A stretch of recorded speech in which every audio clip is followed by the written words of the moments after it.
What is going on, guys? My name is Carge, and today I'm bringing you a 15-2, I believe. Yeah, 15-2 with the ACR. And it's a 5-round game on the map Fallen, I believe. Yeah, sorry, I'm not really looking at this. I'm having problems with my Vegas. I don't know what the fuck's going on. I'm hitting play, it's not playing. I'm hitting pause, it won't pause. I don't know. Whatever. Anyways, though, what I want to talk about, guys, was just Call of Duty and kind of its cycle that we go through. So first, I'll just explain my class. It's the ACR, Red Dot, Focus. What else? Extreme Conditioning, Assassin, SitRep, All Pro, Specialist with Dead Silence, Quickdraw, and probably, I'm guessing, Sleight of Hand. That's probably what my best guess would be. And then MP9 was silenced. So yeah, so basically the cycle that we go through in Call of Duty. So you guys all know that basically when you first buy the game, everyone is ecstatic. They love the game. They're having so much fun for about the first full week. It's your first week. Basically, this is with any game, but it's the most common with Call of Duty. You'll see that people are enjoying the game the first week, usually. You'll find that people are a little bit more careless. You'll find that people don't really care if they get screwed over because they're just having so much fun playing something new. Usually, well, new by it hasn't been out for a while. It hasn't been out before. So, not new by necessarily they copied some from the previous version, but that's what I'm going off of. So people will be a little less carefree. They won't play negatively, I'd say, in a way that they would just sit in a corner because they don't want to. They want to learn the game at the rate that everyone else is usually. So I find that it's a lot more fun that first week because of not because of the way you can play it, but because of the way other people can play it. And then fast forward, so now we're into weeks 2 through about 6. People are starting to notice the differences in the game. What's good, what's bad, what's cheap, what's horrible, what's the best to do this, what's the best to do that. And it starts to pick apart. You start to see the levels of people who are going to be good in the game, who's going to be bad at the game, who's kind of going to be iffy, and who's just going to be middle of the road. Usually you'll start to see people saying how much they hate this game, but they'll still continue to play it just because it's something fresh. You'll start to see patches because of the owners, well, the makers of the game know that if they don't, then it'll just be it'll quickly become boring for fans because they won't want to play something they don't find is fun. So now we're going to move forward to about week 6 to about through month 4, so that'd kind of be into mid-March. People are starting to get really annoyed with the game. Usually, I'm just going off of the last 4 Call of Duties. I'm starting with after. With World at War, so it'd be World at War, MW2, Black Ops, and MW3. Most people are starting to get annoyed with the game. Some have already quit and gone back to previous versions. Some have quit playing Call of Duty together, saying they're never going to buy it again. Some have said that they won't buy another game. They'll never just even play it. Usually they'll go back here and there without people knowing, or try to, because they don't want to look like a hypocrite. But I find at that point that's when the companies will start to try and introduce something new, like maps, guns, modes, stuff like that. But here's the thing. They don't need to introduce new stuff. They just need to fix what's in there. Because what I've found is that the best stuff that the game makers make comes in the original, when it's originally made. That first day is when you find that the game is the most balanced. And I know that's so stupid to say because most people don't even know what is good and what's bad. But I just find that there's so much diversity in what people will use, what they won't use, that I just find that it's more fun. And then it becomes less of a challenge. Well, not less of a challenge. It becomes just more fun. And you feel better playing the game. You don't feel like you get off and you're like, fuck, this was a waste of 2 hours. You feel like, okay, well, this was kind of fun.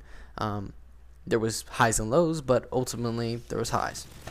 So that's my opinion. And then obviously months 5 through 11 or 12, usually people are just bitching about it, trying to find new ways to enjoy it, but rarely do they. And from about months 5 through 9, they're doing that. And then months 10 through 12, they're enjoying the game just because they're playing it so much that they're getting good at it, and all the people who are tired of that game or hate it have gone back to previous Call of Duty. So most of the time they're not playing good players, and they're just using it to get ready for the next Call of Duty. So it's kind of the cycle of COD. I've seen that's what I've observed from the last 4 Call of Duties. My cycle personally is I usually enjoy it for the first 2 months. Then I usually find problems and I end up taking a break, probably for like 2 weeks or so. Then come back, probably play it for another 3-4 months, probably take another 2-week break, play it for another 3-4 months, take another 2-week break, just because I'll find either games to replace it, I'll be so fed up that I just won't play it, period, or just stuff will come up that I just don't have the time to get on Xbox. Kind of like at college. I mean, I really haven't had a lot of time. It's been a while since I've actually sat down and did a commentary. I think the last one I did was like last Friday, and I rendered 2 or 3 videos just so I could space them out, so I wouldn't have to worry about it on like Sunday night or whatever. It's like, oh, I'm busy, but I still got to do this. It's like it's just less that I need to worry about on the weekends. Really, that's the only thing I don't want to do is worry. All I want to do on the weekends is just kick back, relax, and not give a shit. Speaking of which, worrying. I want to talk about my stream. So today I attempted to stream for 2 hours. It maybe went 20 minutes. And the reasoning was I had a problem with I'd hit broadcast. It would broadcast for like 3 minutes, and then apparently everyone was saying it would cut off and stop broadcasting, but I hadn't hit anything, changed any settings, anything like that. So I'm wondering why that happened. I'm probably going to talk to Haas sometime this weekend and see if he can help me figure out the reasoning for that. I probably won't be at my dorm all that much though, because it is my friend that came back from Marine Boot Camp last weekend. This is his last weekend here before he goes off to MOC, I think is what he called it, for a month.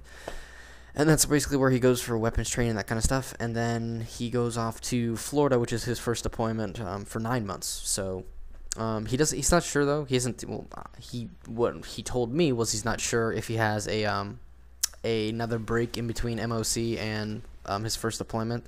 So I don't know what's gonna happen then. But if this is the last weekend I'm gonna be able to see him for 10 months, then I'd like to spend that rather than I gotta get a gameplay for YouTube. I mean, my social life takes priority over YouTube any day of the week. Honestly, guys, I know some people that take YouTube just a little too seriously. All in all, you guys should just treat YouTube as a hobby. It shouldn't be a job. If it ends up turning into a job, cool. But if you're 18, live your life. Don't worry about getting on Xbox and playing for 4 hours when you could be going out and socializing with people, socializing with friends. Don't worry about that. If you have extra time or you just don't feel like doing anything at that time, you're just so tired or you're so bored or you're just so frustrated. I don't know. If you're frustrated, I don't know why you'd want to go on Xbox. I feel like that would just be contradictory. But if that's like your mellow time or whatever, then do it. But don't spend 7-8 hours a day just playing Xbox just to trying to get one game for YouTube. I don't mean to be mean, but I think that would be a sign that you're not good enough. I'm really not trying to be a dick, but that's just the way I would see it. If you play 7-8 hours, either you have the worst luck imaginable, or you're just not good enough. I'm not trying to be a dick. I'm not trying to sound cocky or anything like that. That's just my opinion. So yeah, this video is starting to wrap up. If you guys will see, there's a nice 1v5 clutch in this last round. It's pretty sick in my opinion. I 1v5 clutch it, and I think it defused the bomb. I started to defuse it with 7 seconds left, so I only had about 2 seconds to spare, so it's pretty close timing. I end 15-2. It is with the ACR, but 15-2 with a 1v5 clutch, I think that's good enough. Hell, I know someone who's posting a 10-0 with a 1v5 clutch, but then again, he was playing with amazing people, so, you know, it's whatever. So, if you guys did enjoy this commentary about the Call of Duty cycle and my stream issues and me bitching about other things, please go and give it a like rating. If you didn't, I can already guess why. Go in and click the dislike button and leave me a comment saying specifically what you hated. And with that being said, guys, I will see you all later.